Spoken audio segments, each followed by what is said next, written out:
ভারতবর্ষের অনেক খেলোয়াড়ই মনে করে মোহনবাগান টাকার ঝুলি নিয়ে বসে আছে। গত বছরে যেমন আনোয়ার আলী করেছিল, এবছর আশিক কুরুনিয়ান।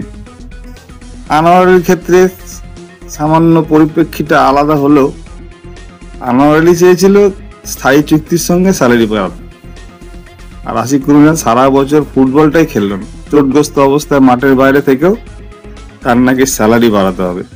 একটা প্লেয়ার চোটগ্রস্ত অবস্থায় থাকে, মোহনবাগান তাকে মাসের পর মাস মাইনে গুনে দেয়, আর এই অকৃতজ্ঞ প্লেয়ারটা তিনি দাবি করেন তার স্যালারি বাড়াতে হবে। অ্যাকচুয়ালি সমস্যাটা কোথায় জানেন? সমস্যাটা হলো মোহনবাগানে বাঙালি ফুটবলার না থাকার কারণে। কারণ এরা শুধু আসে পয়সা কামাতে, এরা হৃদয় দিয়ে ক্লাবটাকে ভালোবাসতেই শেখেনি, এরা কোনোদিন শিখবেও না। এই আশিক কুরুনিয়ান একদিন বলেছিল যে মোহনবাগান খেলেই তিনি নাকি রিটায়ারমেন্ট নিতে চান। অবশ্য ভারতীয় ফুটবলে এখন এজেন্টদের দৌরাত্ম্য চলছে।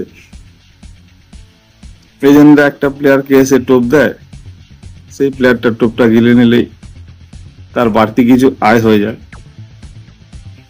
এক্ষেত্রে সেটাই হয়েছে। আশিক কুরুনিয়ানের পরবর্তী গন্তব্য নাকি বেঙ্গালুরু এফসি। নিশ্চয়ই তাকে বেশি স্যালারি দিয়ে তাকে দলে নিতে চায়, সেই জন্যই আশিক কুরুনিয়ান দল ছাড়তে চায়। কিন্তু এদের অনুশোচনা বিন্দু মাত্র নেই, ক্লাবের প্রতি দায়বদ্ধতা নেই, থাকতেও পারে না। কারণ সবাই আসে পয়সার জন্য খেলতে, পয়সা কামায় বাড়ি চলে যায়।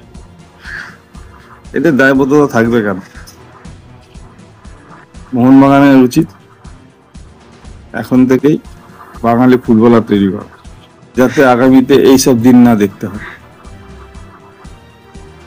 গতকাল আনোয়ার আলী, আজ আশিক কুরুনিয়ান, এরপরে আর নতুনকে, সেটাই এখন দেখায়। জয় মোহনবাগান।